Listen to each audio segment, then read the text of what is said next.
Bila tidak kaya lah, tak cukup sama. Tak cukup tu tanda tak kaya lah, tak puas sama. Tu tanda sesak. Kaya dia cukup. Sebab itu Nabi kata kekayaan yang sebenarnya ialah kaya jiwa. Dengan sebab itulah kaya dah pun sanggup menipu, kaya dah pun tak cara halal haram, nak cari fikir semacam. Sebab apa? Sesaklah tu sebenarnya. Tidak ada kekayaan yang sebenar. Kekayaan tipu daya yang sebenarnya. Pada orang ramai kata sebenarnya tidak kaya.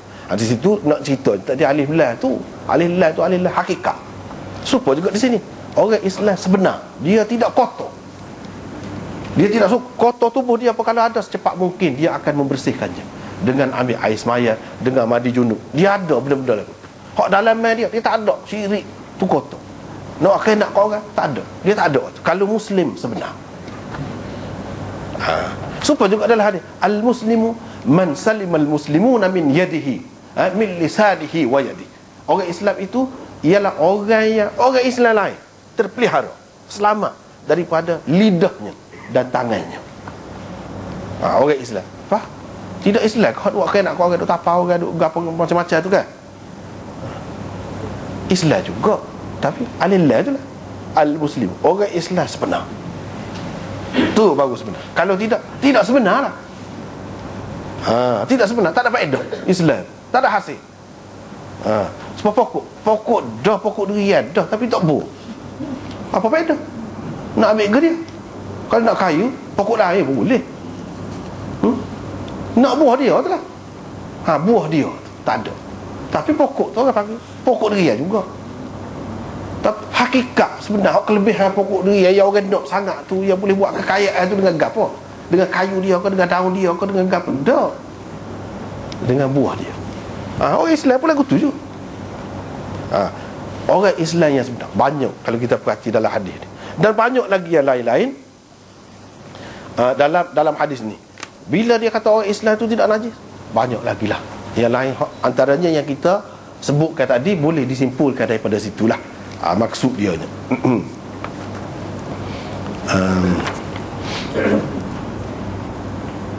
Dan kita boleh kata subhanallah.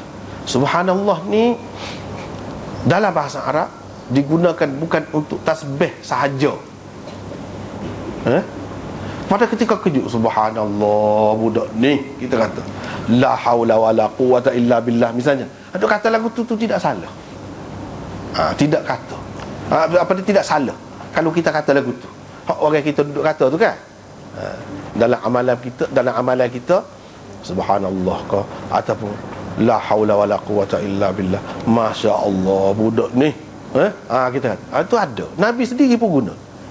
Bukan kata subhanallah ni pada ketika rokok saja, sujud saja, tasbih ni pada ketika ni saja dah. Pada ketika terkejut pun kita molek sebut hak lagu ni. Sebab apa? Bila kita sebut lagu ni boleh pahala pula tu. Kita tidak kata gol lain.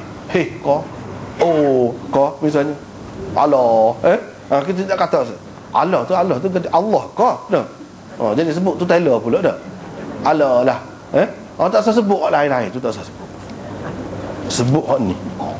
Tu banyak tu pengajaran tu. Sebut hak ni. Kalau terkejut, kalau subhanallah.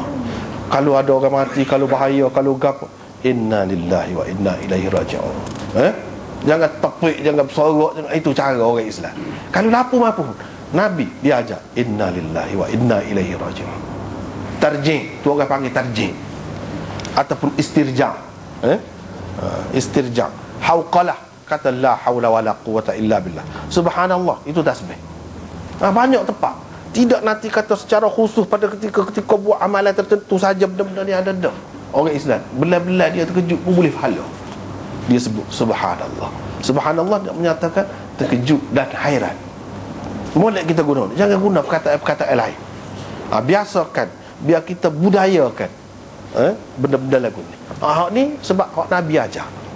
Hak Nabi ajar. Tidak nanti belah mana. Kata lagu tu saja pun boleh pahala dah. Dia sebut di sini tadi kita sebut al-muslim la yanjus. Hak sebenar lafaz asal innal muslim. Sesungguhnya, bila sesungguhnya kuat lagi lah tu. Sesungguhnya. Baik, kita pergi kepada bab yang kedua. Bab orang berjunub boleh keluar dan berjalan di pasar dan selainnya boleh.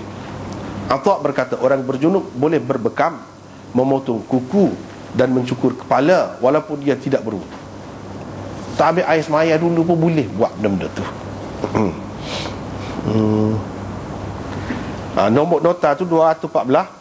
Ada beberapa maksud Imam Bukhari mengemukakan bab ini. Antaranya ialah satu, untuk menyatakan bahawa orang berjunub tidak menjadi najis dengan sebab janabahnya.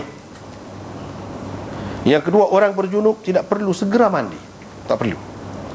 Ia boleh melakukan apa saja perkara yang hendak dilakukannya, dan boleh pergi ke mana saja yang dikehendakinya, selagi ia tidak terdesak melakukan sesuatu yang menghendakinya mengangkat hadas besar, seperti sembahyang dan lain-lain, nak tawaf kau, nak gapo kau.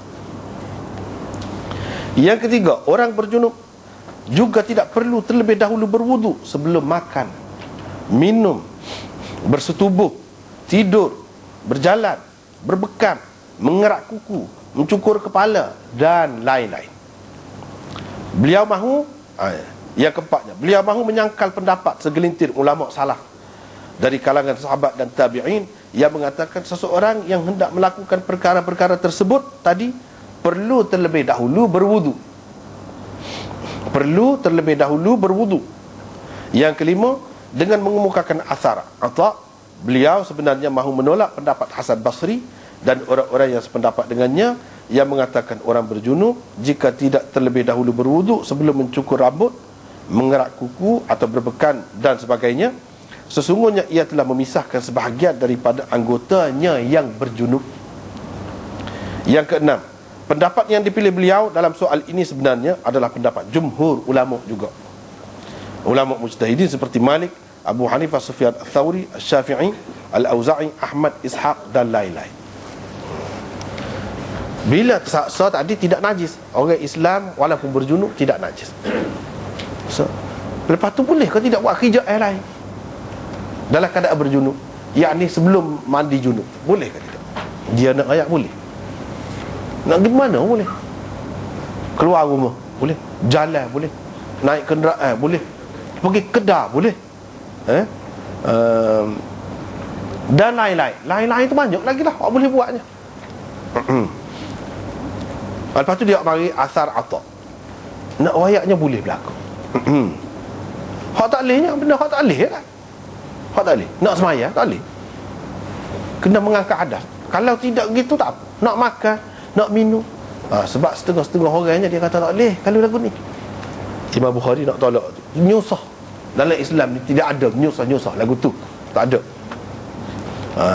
Lepas tu dia marilah hadis ni. Kalau kita tengok hadis, mula-mula hadis Anas, yang kedua hadis Abu Hurairah pula. Hak tadi juga, cuma ada sikit beza. Dia mari ni. Dia nak kata Imam Bukhari ni cara dia lagu tu dah. Dia buat kesimpulan daripada hadis. Kalau nak kira dalam hadis ni tak ada Nabi pergi kedah, tak ada. Nabi berbekam ke, Nabi kerak kuku ke, Nabi cukur kepala ke, apa-apa lah disebut dalam tajuk ni tak ada sini. Cuma hak disebutnya dia pergi kepada isteri-isteri dia pada malam yang sama. Pada ketika tu isteri dia ada 9 orang. Kira-kiranya keluar rumah lah. Pergi kedai tu tak ada. Apa buat benda-benda lain tak ada. Dan Abu Hurairah tu pun tak ada juga. Tak ada juga Abu Hurairah tu.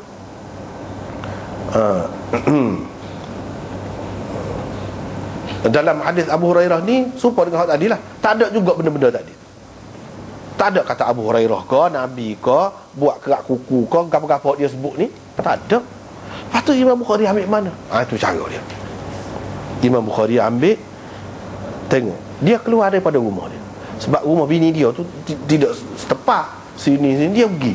Keluar rumah tu dia kata boleh keluar. Kalau boleh keluar rumah, pergi kedai dengan tidak kedai, serupa je, pergi rumah lain, serupa je dia kira. Apa beza? Kalau nak kata pergi ke rumah lain tak apa, pergi Kedah tak boleh. Apa sebab tak boleh?